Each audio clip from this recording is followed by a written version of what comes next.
শুক্রবার দিন একদিন 24 ঘন্টার ভিতরে কেউ যদি মৃত্যুবরণ করে তাহলে ওই ব্যক্তির কবর আযাব কিয়ামত পর্যন্ত মাফ থাকে। সুবহানাল্লাহ, কত গুরুত্বপূর্ণ একটা কথা। মানুষের কবর আযাব মাফ পাওয়া যায়, রমজান মাস ছাড়া এরকম লম্বা সময় কবর আযাব মাফ থাকে না, কিন্তু শুক্রবার দিন মারা গেলে কিয়ামত পর্যন্ত কবর আযাব মাফ। অবশ্য কিছু শর্ত আছে এখানে। একটা এত গুরুত্বপূর্ণ এত ফজিলত বলে আমরা মিস না করি, সর্বোচ্চ চেষ্টা করা শুক্রবার দিনের বড় কোনো ব্যস্ততা অর্থাৎ জুমার আগে বড় কোনো ব্যস্ততা হাতের সামনে না রাখা। চুল মোচ অথবা নখ কত ধরনের অবাঞ্ছিত লোম আছে এগুলো পরিষ্কার পরিচ্ছন্ন হয়ে গোসল করে সুন্দর করে বসে আসা প্রস্তুতি নিয়ে। হাদিসের কিন্তু আসছে যে জুমার দিনের প্রস্তুতি কেমন হবে, কি কি করবে একজন মুসলমান বা একজন নামাজি ব্যক্তি। শুক্রবার দিন আমি আপনাদের সামনে শুক্রবার নিয়ে আলোচনা করার চেষ্টা করবো। আজকে সূরা জুমআ নামক একটা সূরা কোরআন শরীফে আল্লাহ রাব্বুল আলামিন দিয়েছেন। সূরার নামই সূরা জুমআ, অর্থাৎ ঈদের জুমার নামাজ আমরা পড়তেছি, এই জুমার নামেই কোরআন শরীফে আল্লাহ রাব্বুল আলামিন সূরার নামকরণ করেছেন। তো সূরা জুমআর মধ্যে আল্লাহ রাব্বুল আলামিন জুমার নামাজের কিছু গুরুত্ব, ফজিলত, কিছু নিষেধাজ্ঞা, কিছু আদেশ করেছেন। আজকে সেই জুমার দিনের গুরুত্ব, ফজিলত এবং আদেশ নিষেধ নিয়ে আলোচনা করার চেষ্টা করব। সর্বপ্রথম জুমার নামকরণটা করা হয়েছে, জুমা এই শব্দের অর্থই হচ্ছে জমায়েত হওয়া, একত্রিত হওয়া। এটা একটা আরবি শব্দ, অর্থ হচ্ছে কোন জায়গায় সমাবেশ হওয়া বা তিনের বেশি, 3 জনের অধিক লোক যদি কোন জায়গায় একত্রিত হয় ওই জায়গার নামই বা ওই যে গ্যাদারিংটা হয়েছে, সমাবেশটা, সেটাকেই বলা হবে জুমা। তো কাজের মধ্যে তাই নামের সাথে কাজের মিল আছে। যেহেতু জুমার দিন শুক্রবার দিন, আমরা জুমার নামাজ পড়ার জন্য ধনী গরিব, কালো সুন্দর সকল শ্রেণী পেশার মানুষ, বিভিন্ন স্তরের মানুষ, যে একদম গরিব সেও আসে, যে অনেক বড় লোক তিনিও এখানে আসেন। তো দেখা যায় জুমার দিন যেহেতু সর্বস্তরের লোক আল্লাহর হুকুম পালন করার জন্য মসজিদে আসেন, এই যে একটা সমাবেশ ঘটে, এটার জন্যই নামকরণ করা হয়েছে জুমা বলে। এই গ্যাদারিংটা অনেকটা ঈদের নামাজের মতো।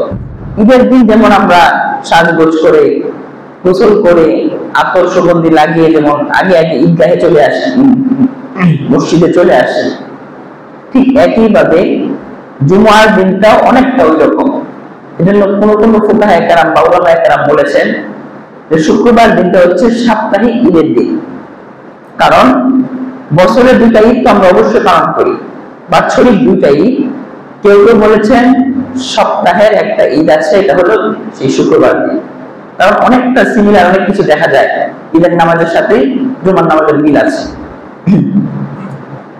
যে ব্যক্তি দেখা যায় সপ্তাহের বাকি 6 দিন বা 7 দিন 6 দিন পশ্চিম দিকে ভুলেও হোঁচট খেয়ে পড়ে না, নামাজের জন্য তো পড়ার কথা, ওই ব্যক্তিও দেখবেন জুমার নামাজে আসে জুমার নামাজ পড়তে।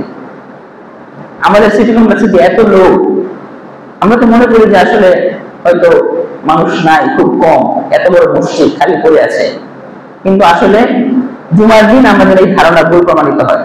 কারণ এখান থেকে বসে তো আমি দেখতে পাচ্ছি বা খুতবার সময় দেখি পুরা মসজিদ ভরে, পিছনের 2 কাতার পাটি বিছিয়ে দিলেও ওখানে জায়গা হয় না। তো দেখেন এখানেও মানুষের জমায়েত হচ্ছে। উদ্দেশ্য আমার ওটা না, উদ্দেশ্য হচ্ছে জুমা নিয়ে আলোচনা করা, যে জুমার দিনেও মানুষের ঈদের নামাজের মতো এরকম সমাবেশ ঘটে। এই হচ্ছে আল্লাহ রাব্বুল আলামিন। আমি যে আয়াত তেলাওয়াত করেছি আজকে, আয়াতটা হচ্ছে ইয়া আইয়ুহাল্লাযীনা আমানু ইযা নুদিয়া লিস-সালাতি মিন-ইয়াউমিল জুমআহ ফাসআউ ইলা যিকরিল্লাহি ওয়া যারুল বাই'। এই আয়াতের অর্থ হচ্ছে আল্লাহ রাব্বুল আলামিন বলতেছেন, ইয়া আইয়ুহাল্লাযীনা আমানু, হে বিশ্বাসীগণ, ইযা নুদিয়া লিস-সালাহ, যখন তোমাদেরকে নামাজের জন্য ডাকা হবে, মিন ইয়াউমিল জুমআ, কোন নামাজ? জুমার দিনের নামাজ, অর্থাৎ জুমার নামাজ। জুমার নামাজের জন্য যখন ডাকা হবে, তাসআউ ইলা যিকরিল্লাহ, কাল বিলম্ব না করে আল্লাহর জিকিরের উদ্দেশ্যে, অর্থাৎ আল্লাহর হুকুম পালনের উদ্দেশ্যে তোমরা বের হয়ে যাও। আর যদি এমনটা করো, যালিকুম খায়রুল লাকুম, এটা তোমাদের জন্য কল্যাণকর বা উত্তম। ইন কুনতুম তা'লামুন, আল্লাহ রাব্বুল আলামিন এখানে আদেশ করতেছেন যে তোমরা আযান হওয়ার পর আর কোনো বিলম্ব করা যাবে না। কারণ দুনিয়ার সমস্ত কাজ থেকে আযান হওয়ার পর সবথেকে গুরুত্বপূর্ণ কাজ হলো জুমার নামাজ পড়া। এমনিতে জুমা ছাড়াও অন্য অন্য দিনগুলোতে আযানের পর অবশ্যই সবথেকে গুরুত্বপূর্ণ কাজ ওয়াক্তিয়া নামাজ পড়া, কিন্তু ওয়াক্তিয়া নামাজের থেকেও, সাধারণ দৈনন্দিন আমরা যে 5 ওয়াক্ত নামাজ পড়ি, সেই 5 ওয়াক্ত নামাজের থেকেও গুরুত্বপূর্ণ নামাজ কিন্তু জুমার নামাজ। কারণ এটা আল্লাহ রাব্বুল আলামিনের একটা সুন্নাত, তার একটা পদ্ধতি। আল্লাহ রাব্বুল আলামিন কোন কোন জিনিসের উপর কোন কোন জিনিসকে শ্রেষ্ঠত্ব দান করেন। একটা কথা আছে এরকম ভাবে যে সুন্নাতুল্লাহি ফিত তাফদীল, যে শ্রেষ্ঠত্ব দানের ক্ষেত্রে আল্লাহ রাব্বুল আলামিনের একটা পদ্ধতি আছে। সেই পদ্ধতিটা হচ্ছে ফাদলা জামানান আলা জামান। আল্লাহ রাব্বুল আলামিন একটা যুগকে আরেকটা যুগের উপর প্রাধান্য দেন। যেমন পূর্ববর্তী যত নবী দুনিয়াতে এসেছিলেন, সমস্ত নবীগণের উম্মতের যে যুগ, সেই যুগ থেকে আমাদের যুগ, অর্থাৎ আমরা শেষ নবীর উম্মত, আমাদের এই যুগটা শ্রেষ্ঠ যুগ, এটা আল্লাহ রাব্বুল আলামিন প্রাধান্য দিয়েছেন। ঠিক একইভাবে নবী যে সময় জীবিত ছিলেন, নবীর যে যুগটা, সাহাবায়ে কেরামের যে যুগটা, সেই যুগটা আমাদের যুগ থেকে শ্রেষ্ঠ। তো এটা আল্লাহ রাব্বুল আলামিনের একটা প্রাধান্য দানের একটা সঠিক পদ্ধতি। তিনি একটা যুগকে আরেকটা যুগের উপর প্রাধান্য দেন। কামা ফাদলা মাকানান আলা মাকান, যেমন আল্লাহ রাব্বুল আলামিন একটা স্থানকে আরেকটা স্থানের উপর প্রাধান্য দেন। দুনিয়ার সমস্ত স্থানের অপেক্ষা, সমস্ত স্থানের থেকে মক্কা এবং মদিনা শহর যেরকম গুরুত্বপূর্ণ বা প্রাধান্যপ্রাপ্ত, সম্মানিত, এই যে শ্রেষ্ঠত্ব আল্লাহ রাব্বুল আলামিন দিয়েছেন। এরপরে আসছে ইনসান আলা ইনসান, আল্লাহ রাব্বুল আলামিন একজন মানুষের উপর স্বাভাবিকভাবেই আরেকজন মানুষকে শ্রেষ্ঠত্ব দান করেন। এটা আল্লাহর একটা চিরাচরিত নিয়ম। ঠিক একইভাবে জুমার দিনটাকে আল্লাহ রাব্বুল আলামিন যেমন সপ্তাহের অন্যান্য সকল দিনগুলো থেকে শ্রেষ্ঠত্ব দিয়েছেন, ঠিক একইভাবে জুমার যে নামাজটা, ফরজ যে নামাজটা, এই নামাজটা বাকি 6 দিনের ওয়াক্তিয়া 5 ওয়াক্ত নামাজ যে আছে, ওই সমস্ত নামাজগুলোর উপর জুমার নামাজকে আল্লাহ রাব্বুল আলামিন শ্রেষ্ঠত্ব দান করেছেন। এবার একটি জুমার কিছু ফজিলত এবং গুরুত্ব নিয়ে। সর্বপ্রথম জুমার দিনের ফজিলত হচ্ছে, এই দিনে একটা সময় আছে যে সময় দোয়া কবুল হয়। দোয়া কবুল হওয়ার কিছু নির্দিষ্ট জায়গা আছে। আপনি যদি অন্য অন্য দিন বা অন্য কোনো সময় যদি দোয়া করেন, তাহলে সেটার সম্ভাবনা 50%। আপনি দোয়া কবুল করতে পারেন, নাও হতে পারে, কোনো গ্যারান্টি দেওয়া নাই যে দোয়া কবুল হবেই। তবে শুক্রবার দিন এমন 2টা সময়ের কথা আমাদের ফুকাহায়ে বলে গেছে যে এই 2টা সময়ে দোয়া কবুল হওয়ার সম্ভাবনা 100%। হবেই হবে, আপনি হাত তুলবেন, দোয়া কবুল হয়ে যাবে। হাদিসে আসছে এরকম বলে যে খামসু লায়ালিন লা ইউরাদ্দু ফীহিন্না দুআ, 5টা রাত এমন আছে যে রাতগুলোতে আল্লাহ রাব্বুল আলামিন কখনো দোয়া ফিরিয়ে দেন না, বান্দার দোয়া ফিরিয়ে দেন না। যেহেতু রাত করে কেন বলা হয়েছে, কারণ আমরা জানি আরবির তারিখের ক্ষেত্রে রাতটা আগে আসে, দিনটা পরে যায়, এই জন্য রাতকে উদ্দেশ্য করে বলা হয়েছে। মূল উদ্দেশ্য পুরো দিনটাই। তার মধ্যে হলো লাইলাতুল জুমআ, জুমার রাতটা, এটা আল্লাহ রাব্বুল আলামিনের কাছে খুব গুরুত্বপূর্ণ একটা রাত। এবং এই দিনে যদি, এই রাতে যদি কোনো বান্দা দোয়া করে, অর্থাৎ বৃহস্পতিবার সন্ধ্যার পর শুক্রবারের রাত শুরু হয়ে যায়, ওই সময় থেকে নিয়ে আজকে ফজরের নামাজ পর্যন্ত এই যে একটা সময়, রাত যে আছে, এই অংশটুকুর মধ্যে যে কোনো একটা সময় যদি আমরা দোয়া করে আল্লাহ তার দোয়া কবুল করেন। এটা হচ্ছে জুমার নামাজের প্রথম ফজিলত। এখানে ফুকাহায়ে কেরাম আরো দুটা সময়ের কথা উল্লেখ করেছেন সকালের মধ্যে। এই যে আমি এখন বয়ান করতেছি, কিছুক্ষণ পর বয়ান শেষ করে আমরা সুন্নত নামাজ পড়ব। সুন্নত নামাজের পর আমি আবার দাঁড়িয়ে যে আরবি দুইটা খুতবা দিব, ওই প্রথম খুতবা আমি যখন প্রথম খুতবাতে দাঁড়াবো, অর্থাৎ ইমাম যখন জুমার দিন প্রথম খুতবা দেওয়ার জন্য দাঁড়াবে, ওই সময় থেকে নিয়ে জুমার নামাজ শেষ হওয়া পর্যন্ত, জুমার নামাজ শেষ পর্যন্ত এর এই সময়ের মাঝখানে যে কোনো একটা সময় আছে, এই সময়ে দোয়া কবুল হয়। আমি বলেছিলাম দোয়ার জন্য শুধুমাত্র হাত তুলে দোয়া করা জরুরি না। কেউ যদি চায় মনে মনে যদি দোয়া করে তাহলে আল্লাহ রাব্বুল আলামিন তার দোয়াও কবুল করে দিতে পারে। এই সময়ের ভিতরে যদি কেউ মনে মনে দোয়া করে যে আল্লাহ এটা দাও সেটা দাও, দোয়া কবুল হওয়ার সম্ভাবনা আছে। এবার আরো একটা সময়ের কথা আমাদের ফুকাহায়ে কেরাম বলেছেন, এটা হচ্ছে শুক্রবার দিন, অর্থাৎ আজকে আসরের নামাজের পর থেকে নিয়ে সূর্যাস্ত পর্যন্ত যে সময়টা, এই সময়ের ভিতরে যদি কেউ দোয়া করে 100% সম্ভাবনা তার দোয়া কবুল হবে। এটা হলো জুমার দিনের প্রথম ফজিলত। দ্বিতীয় ফজিলত এটা খুব গুরুত্বপূর্ণ। যদি শুক্রবার দিন একদিন 24 ঘন্টার ভিতরে কেউ যদি মৃত্যুবরণ করে তাহলে ওই ব্যক্তির কবরের আযাব কিয়ামত পর্যন্ত মাফ থাকে। সুবহানাল্লাহ, কত গুরুত্বপূর্ণ একটা কথা।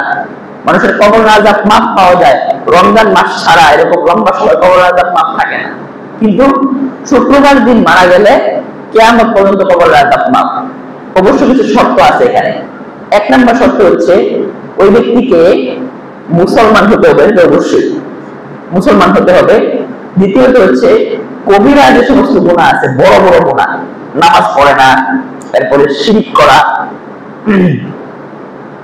আল্লাহর সাথে কুফরি করা, রাসূলকে না মানা, মিথ্যা কথা বলা, সুদ খাওয়া, এই ধরনের কবিরা গুনাহগুলো আছে। যদি ডিরেক্ট কবিরা গুনাহর সাথে সে সম্পৃক্ত না থাকে তাহলে ওই ব্যক্তি যদি শুক্রবার দিন মারা যায় একদম কিয়ামত পর্যন্ত তার কবরের আযাব মাফ, তার কবরের আযাব হবে না। হাদিসের মধ্যে আসছে যে মা মিন মুসলিমিন ইয়ামুতু, কোন মুসলমান যদি মৃত্যুবরণ করে ইয়াউমাল জুমআতি, সেই দিনটা যদি হয় জুমার দিন, তাহলে ওই ব্যক্তির কবরের আযাব ওয়াকাহুল্লাহু ইয়্যাহু, ওই ব্যক্তির কবরের আযাব আল্লাহ রাব্বুল আলামিন মাফ করে দিবেন কিয়ামত পর্যন্ত। আরো একটা হাদিস এরকম আছে যে কিয়ামত পর্যন্ত কবরের আযাব মাফ হবেই, কিয়ামতের পর অর্থাৎ হাসরের ময়দানেও তার কোনো হিসাব নিকাশ হবে না, সে বিনা হিসাবে কোন গুনাহের ভার তার উপর দেওয়া ছাড়া বিনা হিসাবে জান্নাতে প্রবেশ করবে। হাদিসটা এরকম সেম এতটুকু হাদিস, তার মধ্যে আরেকটু যোগ হয়েছে এখানে, এটা হলো অন্য একটা বর্ণনা, অন্যটা কিতাবে আসছে ওয়াজাআ ফি ইয়াউমিল জুমআতি ইয়াউমুল কিয়ামাতি যে আতাআহুল্লাহু আতাআশ শুহাদা, ওই ব্যক্তি কিয়ামতের ময়দানে উঠবে, তার শরীরের মধ্যে শহীদের ছাপ থাকবে, শহীদের মোহর লাগানো থাকবে, তার শরীরে লেখা থাকবে যে ব্যক্তির শহীদ। সাধারণ শহীদ তাকে বলে আল্লাহ রাস্তায় জিহাদ করে যে ব্যক্তি রক্ত ঝরিয়েছে, ইন্তেকাল করেছে, ওই ব্যক্তির তো কোনো হিসাব নিকাশ হবে না, ডিরেক্ট জান্নাতে প্রবেশ করবে। এই যে ব্যক্তি শুক্রবার ইন্তেকাল করার কারণে ওই ব্যক্তি যখন কিয়ামতের ময়দানে হাসরের ময়দানে উঠবে তার শরীরের মধ্যে এরকম শহীদের তকমা লাগানো থাকবে। এই শহীদের তকমা দেখে আল্লাহ রাব্বুল আলামিন তাকে বিনা হিসাবে জান্নাতে প্রবেশ করার সুযোগ দিবেন। এই হলো শুক্রবার দিনের ফজিলত। এর থেকে বড় ফজিলত কি হতে পারে? এবার 3 নম্বর ফজিলত হচ্ছে এক শুক্রবার থেকে আরেক শুক্রবার পর্যন্ত যদি কেউ আজকে শুক্রবার নামাজ পড়ে, আগামী শুক্রবার নামাজ পড়ে, এর মাঝখানে যত সগীরা গুনাহ ওই ব্যক্তির দ্বারা হয়েছে সকল গুনাহ আল্লাহ মাফ করে ওটাকে সওয়াব দ্বারা পরিপূর্ণ করে দিবে। এটা একটা গ্যারান্টি। দেখেন আপনার গুনাহগুলো মাফ করছে বা হবে, কোনো গ্যারান্টি আছে? কোনো গ্যারান্টি নাই। আপনি দোয়া করতেছেন আল্লাহর কাছে, আল্লাহ গুনাহ মাফ করে দাও, আপনি কি শিওর আপনার গুনাহ মাফ হয়েছে? আপনি কোনোভাবে শিওর হতে পারতেছেন না, কোনো সিউরিটি নাই। এই এগুলো হলো সিউরিটি। হাদিসে দুটো কথা আসছে, একটা হলো আসসালাওয়াতুল খামসু, 5 ওয়াক্ত নামাজ। ফজরের নামাজ যদি কেউ নামাজের সাথে পড়ে আর পরে জোহরের নামাজ যদি কেউ পড়ে নামাজের সাথে, তাহলে ফজর এবং জোহরের মাঝখানে যত গুনাহ হয়েছে সগীরা গুনাহ সব আল্লাহ রাব্বুল আলামিন মাফ করে দিবেন। ঠিক একইভাবে এক জুমা থেকে আরেক জুমা পর্যন্ত যত গুনাহ সগীরা গুনাহ হয়েছে আল্লাহ রাব্বুল আলামিন সমস্ত সগীরা গুনাহ মাফ করে দিবেন। এখানে আরো কিছু কথা আছে হাদিসে, এই সমস্ত শব্দে যে এক জায়গা থেকে এক আমল থেকে আরেক আমল পর্যন্ত গুনাহ, তার মধ্যে আসছে উমরা, এক উমরা থেকে আরেক উমরা পর্যন্ত যত গুনাহ আছে সকল গুনাহ আল্লাহ মাফ করে সব করে পরিপূর্ণ করে দিবেন। হাদিসের মধ্যে আসছে as-salawatul khamsu, 5 ওয়াক্ত নামাজ, ওয়াল জুমআতু ইলা জুমআ, এবং এক জুমা থেকে আরেক জুমা পর্যন্ত যত গুনাহ কাফারাতুল লিমা বাইনাহুন্না মাজতানাবাতিল কাবাইর, সমস্ত গুনাহ আল্লাহ রাব্বুল আলামিন মাফ করে দিবেন যদি না সে কোনো কবিরা গুনাহ করে থাকে। অবশ্য কবিরা গুনাহ মাফ হবে না, কারণ কবিরা গুনাহ একমাত্র তওবা ছাড়া কখনো ক্ষমা হয় না। কবিরা গুনাহ ছাড়া সগীরা যত গুনাহ আছে, ছোট ছোট গুনাহ, এই সমস্ত গুনাহগুলো আল্লাহ রাব্বুল আলামিন মাফ করে দিবেন। এই হলো জুমার দিনের তৃতীয় ফজিলত। 4 নম্বর জুমার দিনের ফজিলত হচ্ছে, এই জুমার দিনে যদি কেউ আগে ভাগে মসজিদে আসে, আগে ভাগে মসজিদে আসার ফলে মসজিদের দরজার মধ্যে ফেরেশতারা দাঁড়িয়ে থাকে। ফেরেশতারা দাঁড়িয়ে দাঁড়িয়ে যারা প্রবেশ করে ওই ব্যক্তিদের নামগুলো লিপিবদ্ধ করে। হাদিসের মধ্যে আসছে যে ইযা কানা ইয়াউমুল জুমআ, জুমার দিন যেদিন উপস্থিত হয় বা যেদিন আসে, ওই দিন যত মুসল্লি মসজিদের দরজা দিয়ে প্রবেশ করে, ওখানে ক্বালাতিল মালাইকাতু আলা আবওয়াবিল মসজিদ, ফেরেশতাদের একটা দল, বিশাল বড় একটা দল মসজিদের দরজার মধ্যে বসে থাকে। দরজার মধ্যে বসে বসে ফাকাতাবু মা জাআ মিনাল মসজিদ মিনাল জুমআ, জুমার নামাজের উদ্দেশ্যে যারাই মসজিদে আসতেছে সবার নামগুলো এরকম লিপিবদ্ধ করতেছে ফেরেশতারা। এবং এই প্রসেসটা বা এই কর্মযজ্ঞটা চলতে থাকে যতক্ষণ পর্যন্ত ইমাম খুতবার জন্য না উঠে। ইমাম যখন খুতবার জন্য উঠে যায়, সাথে সাথে ওই ফেরেশতার দল ওই লেখালেখি বাদ দিয়ে খাতাটা বন্ধ করে সুন্দর করে এসে কাতারবদ্ধ হয়ে বসে যায় মসজিদে। হাদিসে আসছে এরকম যে ক্বালাতিল মালাইকাতু সুফা, যে তখন ইমাম যখন বের হয় ফেরেশতারা কাতার সোজা করে, মানে ফেরেশতারা মসজিদে এসে পড়ে, তখন আর লেখালেখি করে না। এই যে গুরুত্বপূর্ণ দিন, এই গুরুত্বপূর্ণ দিনের মধ্যে গুরুত্বপূর্ণ কাজগুলো ফেরেশতারা করতে থাকে। আর আমরা সব থেকে বেশি দেরি করে আসি। দেখা যায় 1টা বেজে যায় তখন পর্যন্ত মসজিদে, যে এখন পর্যন্ত মসজিদে অর্ধেক এখনো পড়ে নাই, কিন্তু আসবে কখন একদম খুতবা, প্রথম খুতবা শেষ, দ্বিতীয় খুতবা, আবার কেউ কেউ আছেন যে একামত শুরু হয়ে গেছে, আল্লাহ আকবার হয়ে গেছে, দৌড় দিয়ে এসে পিছনে দাঁড়াবে। এই ব্যক্তিরা এই সমস্ত ফজিলত কোথেকে পায়? কিছুই পাবে না এরা। পুরস্কার তো আসছে, হাদিসে পুরস্কার ঘোষণা করা হয়েছে। রাসূল দেখেন ইসলাম কতটা ডিটেইলস আপনাকে বিষয়গুলো বলেছেন।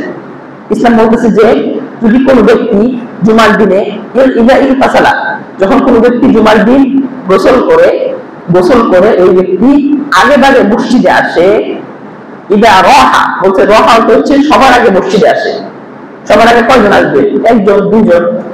সবার আগে যে ব্যক্তি মসজিদে আসবে ওই ব্যক্তির জন্য ফাকা আন্নামা করবা বাদারাতান, ওই ব্যক্তির মর্যাদা হচ্ছে একটা উট কুরবানি করলে যে সওয়াব, ওই প্রথম ব্যক্তি একটা উট কুরবানি করার সওয়াব পাবে। এবার আছে দ্বিতীয় পুরস্কার, ওমান রাহা ফি সাআতি সানিয়াতি, যে ব্যক্তি দ্বিতীয় যে মসজিদে আসবে জুমার নামাজের জন্য, ওই ব্যক্তির জন্য আছে ফাকা আন্নামা করবা বাকারাতান, ওই ব্যক্তি একটা গরু কুরবানি করার সওয়াব পাবে। এবার আসছে তৃতীয় পুরস্কারের কথা, ওমান রাহা ফি সাআতি সালিসাতি, তৃতীয় যে আসবে ওই ব্যক্তি ফাকা আন্নামা করবা কাবশাতান আকরা, একটা দুম্বা বা বকরি, শিংওয়ালা দুম্বা বা বকরি কুরবানি করার সওয়াব সে পেয়ে যাবে। 3 নাম্বার।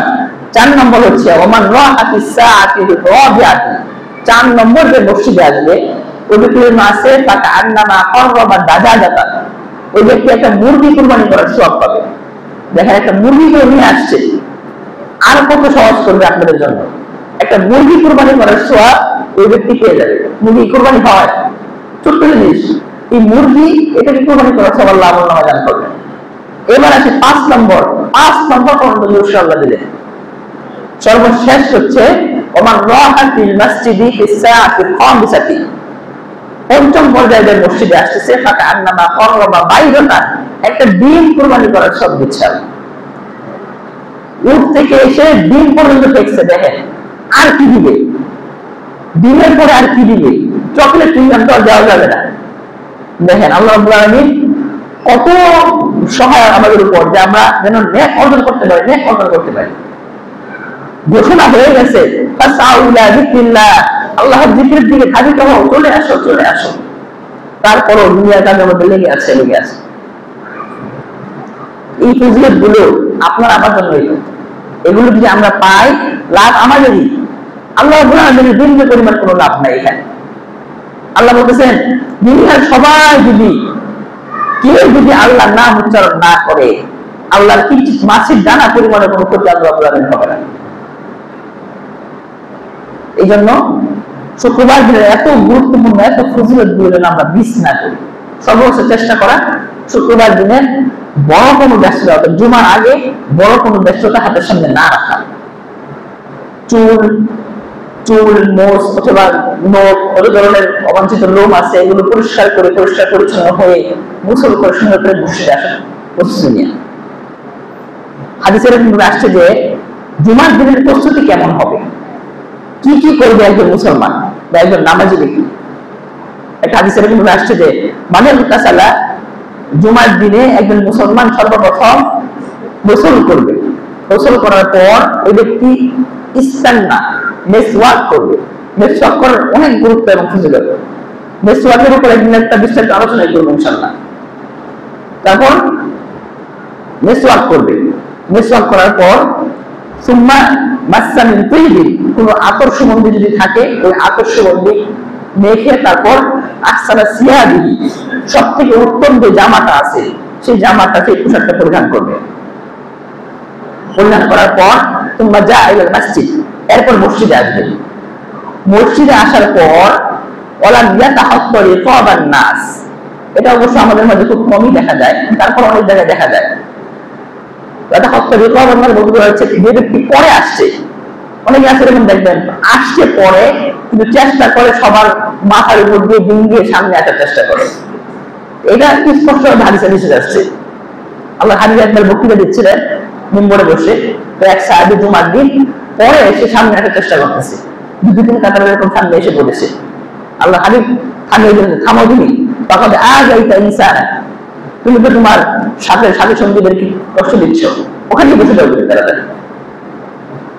এটার জন্য আসলে স্পষ্ট বিষয় আসছে যে জুমার দিন পরে আসলে কাতার দিয়ে সামনের দিকে আসার চেষ্টা না করা, যেখানে জায়গা পেয়েছেন সেখানে বসে যাওয়া। এবার আসছে সুম্মা রাকা মা ইয়ারকাউ, যে 4 রাকাত নামাজ জুমার আগে আমরা পড়ি ওই নামাজটা আদায় করব মসজিদে এসে। এরপরে সুম্মা জালাসা ওয়া আমসাতা ওয়াসতামা, খুতবায় বসে একদম শান্তিপূর্ণভাবে কোনো আওয়াজ ছাড়া মনোযোগ সহকারে খুতবাটা শ্রবণ করা। যদিও আরবি আপনি বুঝেন আর নাই বুঝেন, কিন্তু আপনাকে মনোযোগ সহকারে খুতবাটা শ্রবণ করতে হবে।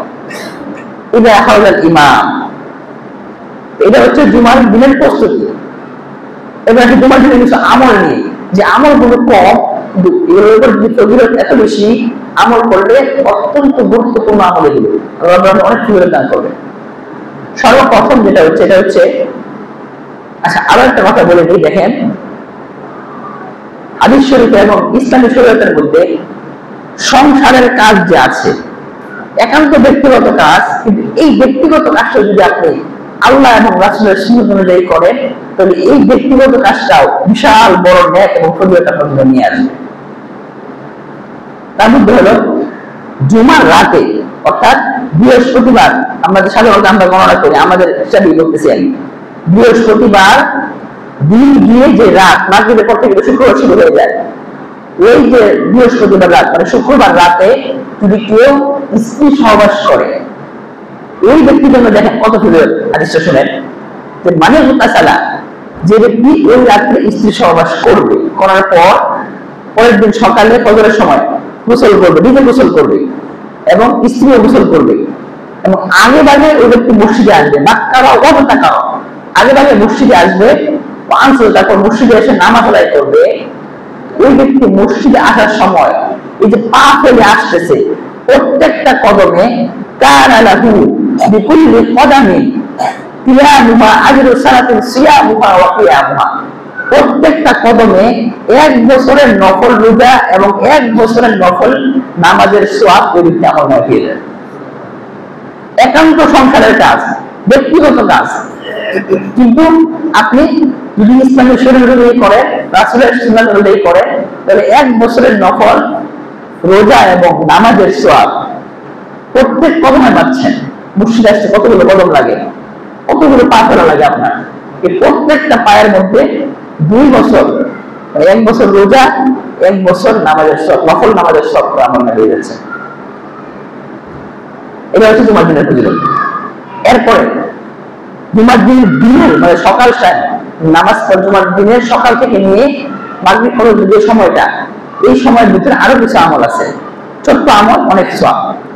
1 নম্বর হচ্ছে সূরা দুখান নামে একটা সূরা আছে কোরআন শরীফে, 25 নম্বর পারায়। সূরা দুখানের আয়াত সংখ্যা হচ্ছে 59। এই সূরা দুখানটা যদি কেউ শুক্রবার দিন তেলাওয়াত করে, রাতে হোক দিনে হোক, যে কোনো এক সময় যদি ওই কোন মুসলমান ব্যক্তি সূরা দুখানটা তেলাওয়াত করে, তাহলে হাদিসে তার জন্য 2টা ফজিলত আসছে।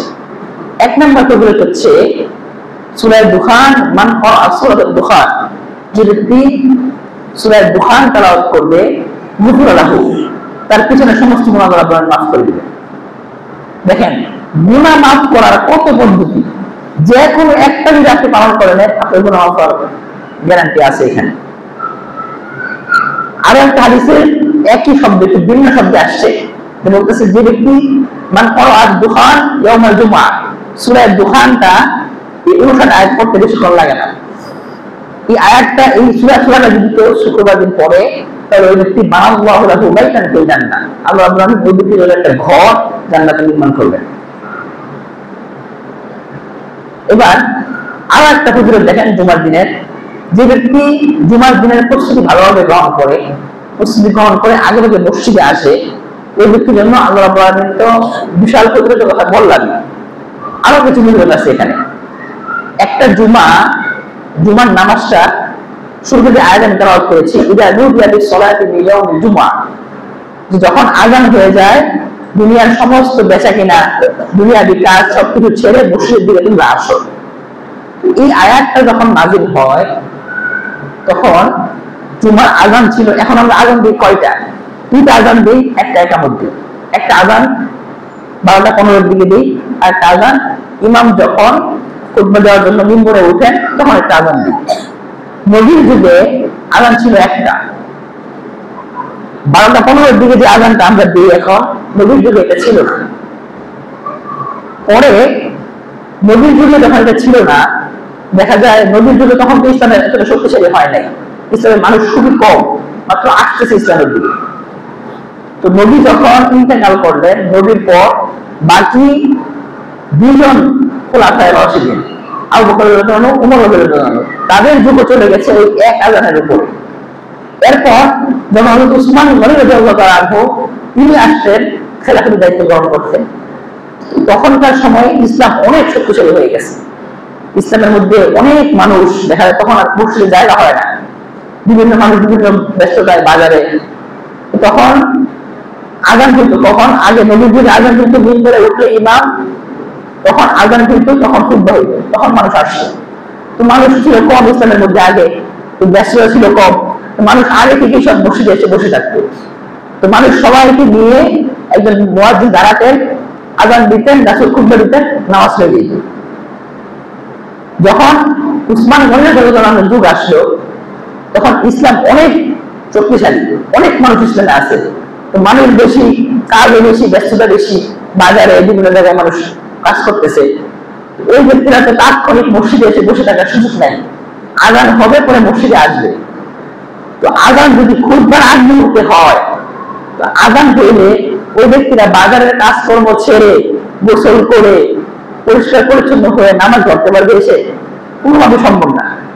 উসমান গনি রাদিয়াল্লাহু আনহু অত্যন্ত সূক্ষ্মভাবে এই আয়াতের উপর বিবেচনা করে, এই যে আমি আয়াতটা তেলাওয়াত করছি, ইদা নুদিয়া লিস-সালাতি মিন ইয়াউমিল জুমআতি ফাসআউ ইলা যিকরিল্লাহ, যখন আজান হয়ে যায় আল্লাহর জিকির দিয়ে ধাবিত হও। এই আয়াতের উপর ব্যাখ্যা বিশ্লেষণ করে বিবেচনা করে তিনি প্রথম খুতবার সময় আজানের আগে আমরা যে আজানটা দিই 12টার সময়, এই আজানটা তিনি প্রথম চালু করলেন। সর্বপ্রথম বাজারের মধ্যে গিয়ে মুয়াজ্জিন দাঁড়িয়ে সর্বপ্রথম ওই আজানটা দিলেন। ওটা হচ্ছে সতর্কিত আজান। ওটা দেওয়ার পর বেচা কিনা করা হারাম না, এটা অনেকে ভুল মনে করে যে প্রথম আজানের পর বেচা কিনা করা হারাম। হারাম না, একেবারে হারাম বলা যাবে না, এটা হবে মাকরুহ পর্যায়ে, মানে অপছন্দনীয় কাজ, গুনাহ হবে, তবে হারাম না।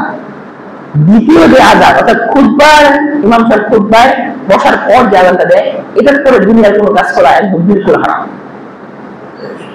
তবে আপনি যদি বেচা কিনা ওই প্রথম আজানে ছেড়ে দেন তাহলে তো আপনি পুরস্কার গুলো পাচ্ছেন। আপনি এই সময়ের গুলো যদি আসতে না পারেন তাহলে আপনি বিমও পাচ্ছেন না, কোনো পুরস্কারই নেই আপনার জন্য, কোনো আমল নামাই নেই। এই জন্য সর্বোচ্চ চেষ্টা করা নামাজের জন্য আজান হওয়ার পর আর দেরি না করে সবকিছু দুনিয়ার কাজ করবো ছেড়ে দিয়ে মসজিদের দিকে চলে আসা। একটা দিনই তো, একটা ওয়াক্তই তো। আপনাকে 5 ওয়াক্ত নামাজ, আমি নামাজের বিষয়ে বয়ান করেছিলাম কয়েক সপ্তাহ আগে যে নামাজের মধ্যে 10 মিনিট, ওয়াক্তে নামাজের 10 মিনিট 5-7 মিনিট আগে মসজিদে আসলে কিন্তু হয়ে যাচ্ছে আপনার, এরকম কোনো বাধ্যবাধকতা নাই। সপ্তাহের একটা দিন, তাও আবার ছুটির দিন, আল্লাহ এবং তার রাসূল আপনার কাছে আমদার করতেছে তুমি তাড়াতাড়ি আসো, তাও আবার আমাদের ফায়দার জন্য যে আসো তোমাদেরকে পুরস্কার দিচ্ছি। এই একটা দিন আধা ঘন্টা আগে মসজিদে আসলে কি আসে যায়, কি এমন ক্ষতি হয়ে যাবে? ব্যবসার মধ্যে দুজন কাস্টমার আপনার জন্য আসবে বা দোকানে এসে জিনিসপত্র কিনবে, কয় টাকার জিনিস আর সে নিবে? 1000, 2000। এই 1000, 2000-এর জন্য আপনি 40,000, 1 লক্ষ, 2 লক্ষ টাকার উট মিস করে দিচ্ছেন, 2 লক্ষ টাকার একটা গরু কোরবানি মিস করে দিচ্ছেন, 20-30 হাজার টাকা একটা ছাগল কোরবানি মিস করে দিচ্ছেন। এটা কোনো ভাবে কাম্য না। এজন্য ছোট কিছুকে স্যাক্রিফাইস করে, ত্যাগ করে বড় কিছুর জন্য ধাবিত হওয়া। এজন্য তাড়াতাড়ি মসজিদে আসার চেষ্টা করা। এবার আছে সর্বশেষ যেটা ফজিলত, এটা হচ্ছে যখন মসজিদে আসলেন, আসার পর আপনি নামাজ পড়লেন, ইমাম যখন খুতবা দেওয়ার জন্য দাঁড়ালেন, ইমাম খুতবা দেওয়ার জন্য দাঁড়ানোর পর বললাম তো দুনিয়ার সমস্ত কাজ তখন হারাম। এমনকি আপনি আপনার সামনে যদি একটা পাথরের টুকরা থাকে, পাথরের টুকরাটা আপনার কোনো ক্ষতি করে না। এমন যদি হয় যে সেজদা দিতে গেলে আপনার কপালে লাগবে পাথরটা, তখন এটাকে আপনি সরিয়ে দিতে পারবেন। কিন্তু ওটা যদি আপনার কপালে না লাগে, আপনার কোনো ক্ষতি না করে, ওই পাথরটাকে সরানো আপনার উচিত না, মাকরুহ। এরকম আসছে হাদিসটা যে ইদা কুলতা বিসাহিবিকা আনসি, যদি তুমি তোমার সাথীকে, আপনার সাথে যে আছে তাকে যদি বলো চুপ, আনসি তুমি চুপ করো, কোন অবস্থায়, যে অবস্থায় ইমাম খুতবা দিচ্ছেন দাঁড়িয়ে, ওই সময়ে যদি কেউ কথা বলে তাকে চুপ করানোর জন্য আপনি চুপ বলা, এটাও আপনার জন্য অনর্থক কাজ, এটা আপনার জন্য করা কোনো উচিত না।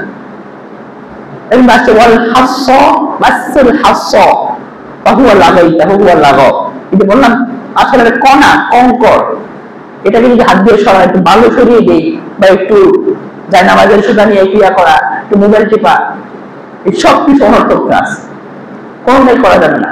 ইমাম খুতবার জন্য বের হয়ে গেছে, খুতবাটা মনোযোগ সহকারে শোনা, এটা আপনার জন্য জরুরি বিষয়।